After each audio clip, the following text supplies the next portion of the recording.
அன்புமிக்க ஆசி பாட்காஸ்டை கேட்டுக்கொண்டிருக்கக்கூடிய சகோதர சகோதரிகளே, my dear brothers and sisters, ஒரு நல்ல சில விஷயங்களை நாம் மீண்டும் மீண்டும் அசை போடும்போது அது நம்முடைய உள்மனதிற்குள்ளே சென்று வாழ்க்கையிலே நடைமுறையிலே சாத்தியமாகிறது என்பதைத்தான் உளவியல் நிபுணர்கள், லேட்டஸ்ட்டு ஹியூமன் சைக்காலஜிஸ்ட்டு கண்டுபிடிச்சிருக்காங்க. அப்படி பார்க்கும்போது நம்ம எப்படி இருக்கணும், நம்முடைய பார்வை, நம்முடைய விஷன் எப்படி இருக்கணும் அப்படின்றதுக்கு ஒரு உதாரணம் ராஜு, ராமு. இதில் ரெண்டு பேர், அதில் ஏபி அப்படின்னு கூட வச்சுக்கலாம். ராமு அப்படின்றவரை பற்றி சொல்கிறேன். அவர் என்ன செய்கிறாரு அப்படின்னு பார்த்தோன்னா, அவர் பெரிய லெவலில் சக்ஸஸ் பண்ணணும் அடிக்கடி பேசுகிறார். பெரிய லெவலில் சக்ஸஸ் பண்ணி காட்டுறேன் அப்படின்னு ராமு இப்படி பேசிக்கிட்டே இருக்கார். ராஜு என்ன யோசிக்கிறார் அப்படின்னு சொன்னால், வாழ்க்கையில் நம்ம வெற்றி பெறுவதற்கு என்ன செய்யணும் அப்படின்னு யோசிக்கிறார். மாதாந்திர சம்பளத்தை வாங்கி குடும்ப உறுப்பினர்கள், பெற்றோர்கள் மற்றும் சுற்றத்தார், மனைவி மக்கள் இவங்களெல்லாம் நம்ம சந்தோஷப்படுத்த முடியாது. அதுக்கு நம்ம என்ன பண்ணணும் அப்படின்னு பார்க்குறாரு. முதல் 5 ஆண்டு ஒரு நல்ல வேலையை தேடிக்கிட்டு அதில் நல்ல பேர் வாங்கணும், நல்ல பொருளையும் ஈட்டி சேர்க்கணும். சேர்த்ததுக்கு பிறகு ஒரு சைட் பிஸ்னஸ் ஒன்று உருவாக்கணும், ஸ்டார்ட் அப் கம்பெனி. அதை பார்ட் டைமாக செஞ்சுக்கிட்டு அதை நல்லா வளர்ச்சி அடைஞ்சதுக்கு பிறகு ஃபுல் டைம் பிஸ்னஸ் மேனாக ஆகணும். 10 வருஷத்துக்கு அப்புறம் நான் பிஸ்னஸ் மேனாக ஆகிட்டு, அப்போ தான் நம்ம ஒரு சம்மர் வெக்கேஷனில் ஹாலிடே ட்ரிப்பு, ஒரு அயல்நாட்டுக்கெல்லாம் மனைவி மக்களோட போக முடியும். பெற்றோர்களுக்கு மருத்துவ செலவை நம்மளால் பார்க்க முடியும். நம்ம விருப்பப்பட்ட முறையில் வாழ்க்கை அமைத்து கொள்வதற்கு நம்ம வாழ்க்கையை, நேரத்தை இன்னொருத்தர்கிட்ட போய் அடமானம் வைக்கக்கூடாது. அதுக்கு என்ன பண்ணணும் அப்படின்னு ஒரு வரையறை செய்து 5 ஆண்டுகள் ஒரு நல்ல பொறுப்பில் இருந்து நல்ல பேர் எடுத்து வேலை செஞ்சு ஒரு பெரிய சம்பளத்தில் இருக்கும்போது அதில் ஷேர்ஸ்லலாம் கொஞ்சம் இன்வெஸ்ட் பண்ணுறாரு. இன்வெஸ்ட் பண்ணிவிட்டு அதுக்கு பிறகு அதில் இருக்க பணத்தை எடுத்து ஒரு பிஸ்னஸ் பெரியவங்கக்கிட்ட கலந்து ஆலோசித்து பிஸ்னஸ்லையும் போடுறாரு. அந்த இது வளருது. ராம் என்ன பண்ணுறார், சக்ஸஸ் பண்ணுறேன்னு சொல்லிக்கிட்டே இருக்காரே தவிர பண்ண முடியல. ஏன்னா அவருக்கு ஒரு கிளியர் விஷன் கிடையாது.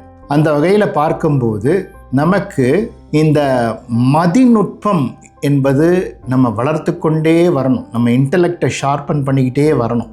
அதுக்கப்புறம் நமக்கு புக்கிஷ் நாலேஜும் இருந்துச்சுன்னு சொன்னால் உதவியாக இருக்கும். நாம் நம்ம தகுதியை வளர்த்துக்கிறதுக்கு நம்ம சுயசோதனை செய்து என்ன நான் உணர்ந்தேன், என்ன கற்றுக்கிட்டேன் வாழ்க்கையில், அடுத்த ஸ்டெப்பு எப்படி பண்ண போகிறேன் அப்படின்றத நம்ம திறம்பட செயல்படணும். அப்படி சரியாக யோசித்து செயல்படுகின்ற போது நம்ம உடல் உபாதையாக இருக்கட்டும், உறவுகளில் ஏற்படுற பிரச்சனையாக இருக்கட்டும், அல்லது தொழில்துறை முன்னேற்றத்துக்குள்ள இருக்கக்கூடிய தடையாக இருக்கட்டும், எதுவாக இருந்தாலும் சரி, ஃபேமிலி ஹார்மோனி டிஸ்டர்ப் ஆகும் சமயத்தில் அதை சரி பண்ணிடலாம். ஹெல்த் இஷ்யூஸ் வரலாம், அதையும் நம்ம சரி பண்ண முடியும். ஒரு மனோதத்துவ தெரிந்த ஒரு டாக்டர், இங்கிலீஷ் எம்பிபிஎஸ் டாக்டர், அவர் ஒரு பெண் அவர்கிட்ட வராங்க. அவங்களுக்கு ஆர்த்ரைட்டிஸ், இந்த ஜாயிண்ட் வலிக்குது, அவங்களுக்கு ரொமேட்டிக் ஆர்த்ரைட்டிஸ். செக் பண்ணி பார்க்குறாரு, எந்த இதுவும் medically she is all right. அதுக்கப்புறம் அவங்க அவங்கக்கிட்ட பேச்சு கொடுக்குறாரு.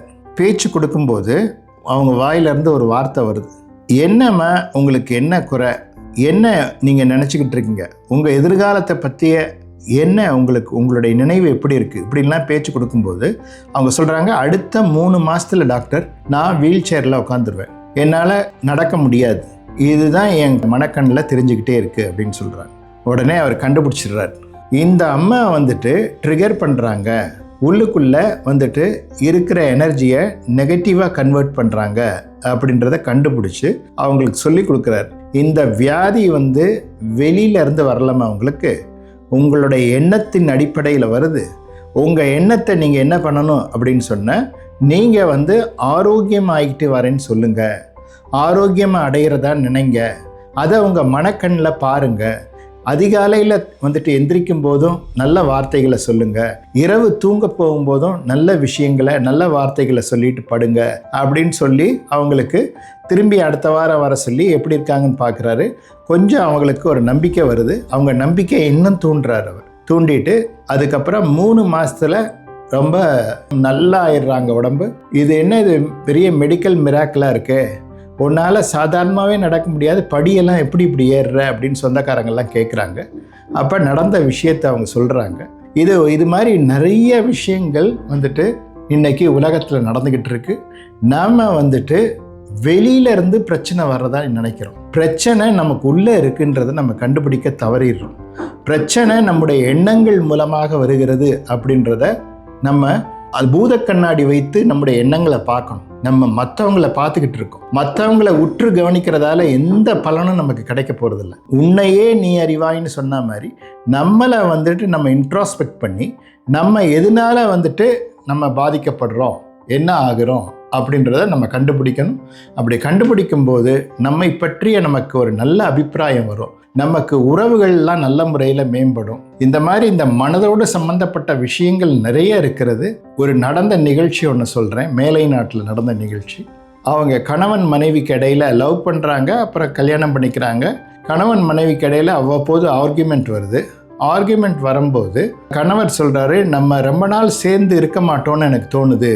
ஒரு நாள் இரவு 2 பேருக்கும் பெரிய விவாதம் வருது. ரொம்ப நாள் சேர்ந்து இருக்கிற மாதிரி எனக்கு தெரியலை அப்படின்னு சொல்கிறார். அப்போ மனைவி ரொம்ப நாளாக உள்ளுக்குள்ளே வந்து அவங்க வந்துட்டு அந்த டாலரன்ஸ் லெவல் கம்மியாக இருக்குது.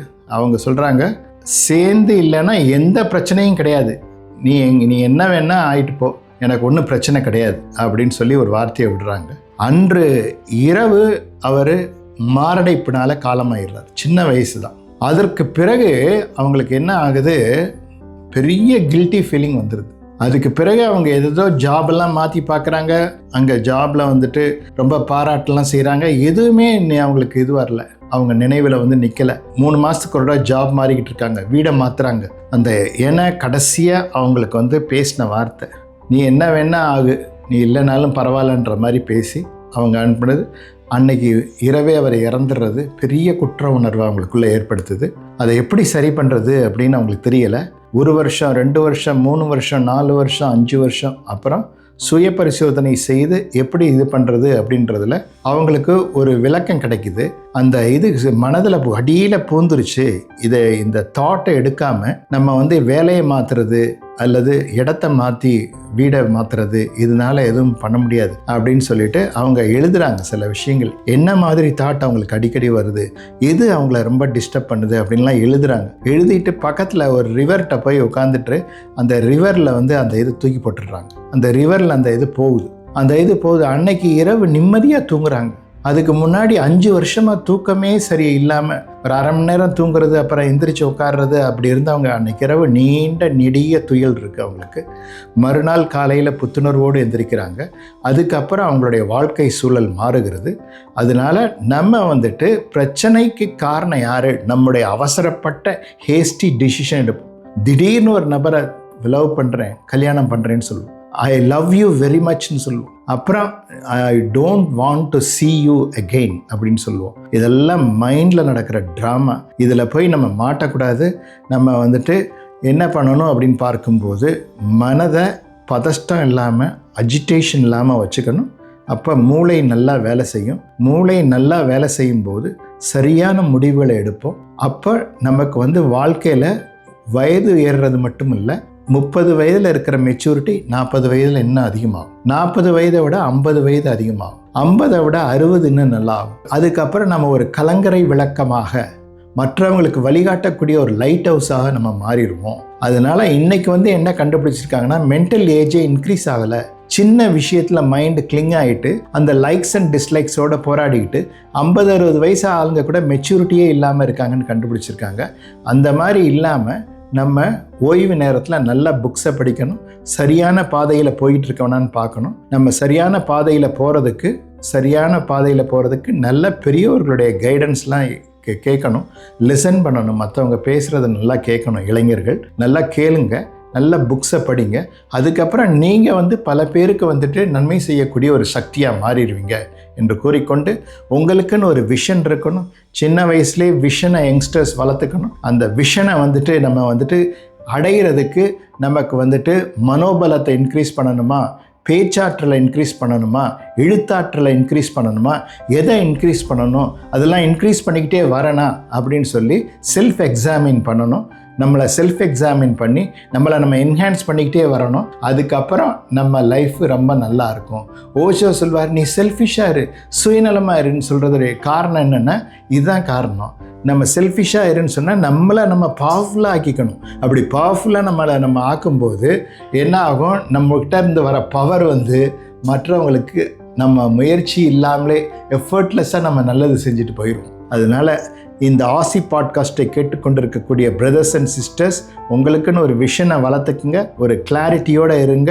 அது உங்களை நிச்சயமாக கரை சேர்க்கும். மற்றவங்களையும் கரை சேர்றதுக்கு நீங்கள் உதவியாக இருப்பீங்க என்று கூறிக்கொண்டு, கற்பனைக்கு அப்பாற்பட்ட ஒரு பிரம்மாண்ட வளர்ச்சி உங்கள் வாழ்க்கையில் ஏற்பட வாழ்த்தி வணங்கி நிறைவு செய்கிறேன். வாழ்க வளத்துடன். ஆசி podcast by M.S. Ravishankar Raja.